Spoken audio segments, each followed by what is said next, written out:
ከኪራይ ቤቶች ጋር በተያያዘ አስደንጋጭ የሚባል መረጃ እየወጣ ይገኛል። በርካታ ነዋሪዎች ያለበቂ ምክንያት የተከራዩአቸውን ቤቶች ለመልቀቅ እየተገደዱ መሆኑን እየገለጹ ነው። በሌላ በኩል ደግሞ በተለያዩ አካባቢዎች በተሰጠው ማስጠንቀቂያ መሰረት መንግስት ፈረሳ መጀመሩን ለማወቅ ችለናል። በአዲስ አበባ የተለያዩ ሰፈሮች ከሚደረገው ፈረሳ ጎን ለጎን በተለያዩ ከተሞችም ተጠናክሮ እንደሚቀጥለው የደረሰ መረጃ የሚያሳየው። ሰላም ቤተሰቦቻችን፣ መረጃዎቹን የት ሀገር እና የት ከተማ ሆናችሁ እየተከታተላችሁ እንደምትገኙ በሐሳብ መስጫው ላይ ጻፉልን። አሁን ዝርዝር መረጃዎቹን አንድ በአንድ ወደ እናንተ እናደርሳለን። እስከ መጨረሻው አብራችሁን ቆዩ።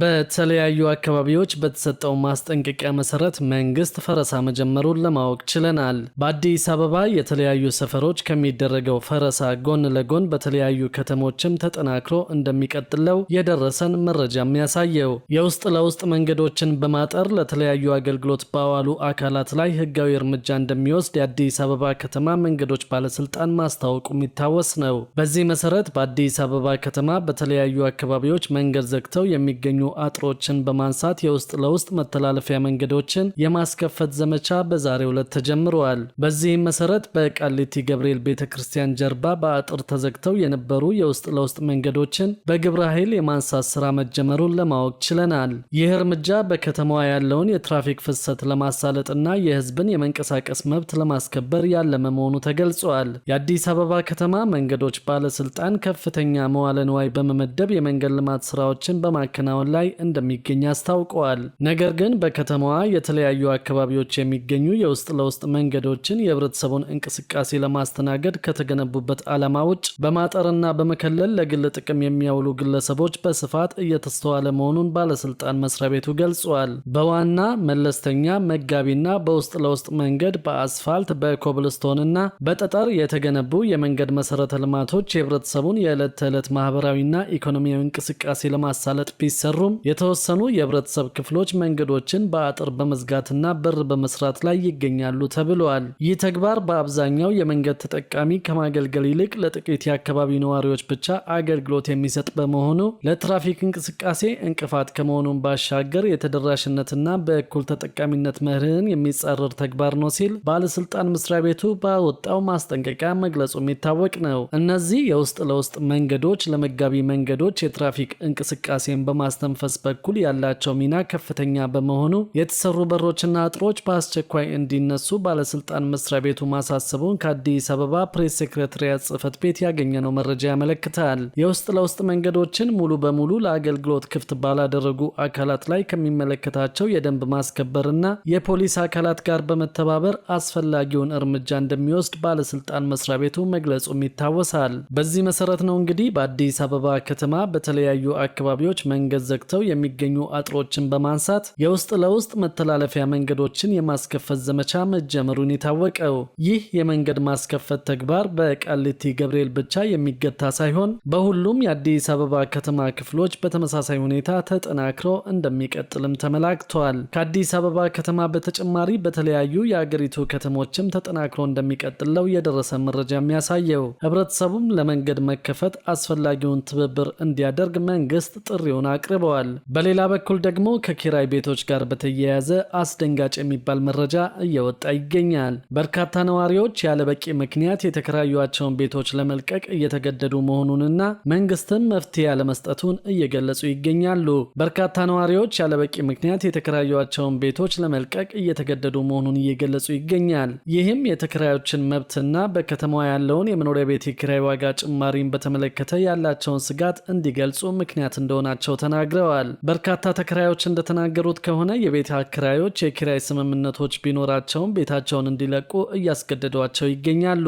እንደ ነዋሪዎቹ ገለጻ ከሆነ ሁኔታው በጣም የተለመደ የሆነ ከመምጣቱም ባለፈ ብዙ ነዋሪዎች ከአንድ ቤት ወደ ሌላ ቤት በተደጋጋሚ እንዲዛወሩ እንዳስገደዳቸው ተናግረዋል። ተከራዮች ቤት እንዲለቁ ከሚነግሯቸው ዋና ዋና ምክንያቶች አንዱ ድንገተኛ የቤት ኪራይ ጭማሪ መሆኑን ጠቅሰዋል። እንደ ቤት ተከራዮቹ ገለጻ ከሆነ አንዳንድ የቤት ባለቤቶች በኪራይ ውሉ ውስጥ ከተስማሙበት በላይ ከፍ ያለ ክፍያ እንዲከፈላቸው እየጠየቁ ይገኛሉ ብለዋል። ተከራዮች የኪራይ ጭማሪውን ጥያቄ ማሟላት ካልቻሉ ወይም ፈቃደኛ ካልሆኑ ቤቱን ለቀው እንዲወጡ እንደሚጠየቁ ነው ያሳወቁት።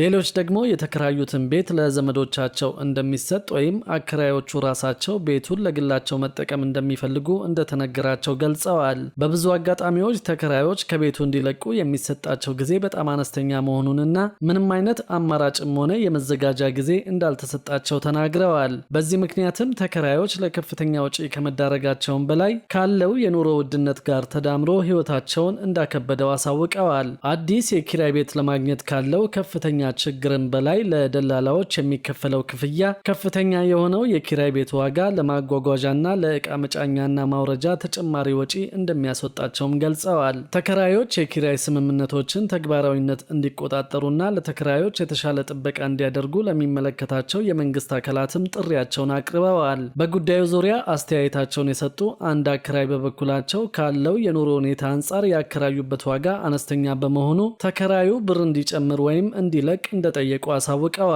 የቤት ኪራይ ለመጨመር የተሰጠው ጊዜ ረዥም መሆኑና ካለው የኑሮ ውድነት አንጻር በቂ ባለመሆኑ በርካታ የቤት አከራዮች ተመሳሳይ እርምጃ ለመውሰድ መገደዳቸውንም አሳውቀዋል። ከወራት በፊት የመኖሪያ ቤት ቁጥጥርና አስተዳደር አዋጅ መውጣቱን ተከትሎ ከኪራይ ቤት ጋር በተያያዘ አዳዲስ አካሄዶች መተግበር መጀመራቸው ይታወሳል። የአዲስ አበባ ከተማ አስተዳደር ባወጣው መመሪያ መሰረት የሚከራዩ ቤቶችን በቸለተኝነት ያላስመዘገቡት ላይ ደግሞ ቅጣት ይጣልባቸዋል ማለቱም የሚታወስ ነው። ባለሙያዎች በበኩላቸው ግልጽ የሆኑ ደንቦችና ጠንካራ ቁጥጥር በአከራዮችና በተከራዮች መካከል የሚፈጠሩ አለመግባባቶችን ለመቀነስና ለሁለቱም ወገኖች ፍትሐዊ አያያዝን ለማረጋገጥ እንደሚረዳ ገልጸዋል። በስራ ላይ በዋለው የመኖሪያ ቤት ቁጥጥርና አስተዳደር አዋጅ መሰረት የኪራይ ውል ዘመኑ ባያልቅም አከራይ ተከራይን ከቤቱ ሊያስወጣ የሚችልባቸው መስፈርቶችን አስቀምጠዋል። በዚህም መሰረት አንድ አከራይ ተከራይን ከቤት ማስወጣት የሚችለው አንደኛ የቤት ኪራዩን ገንዘብ ሳይከፍል ከ15 ቀናት ካሳለፈ፣ ይህም ለመጀመሪያ ጊዜ ከሆነ፣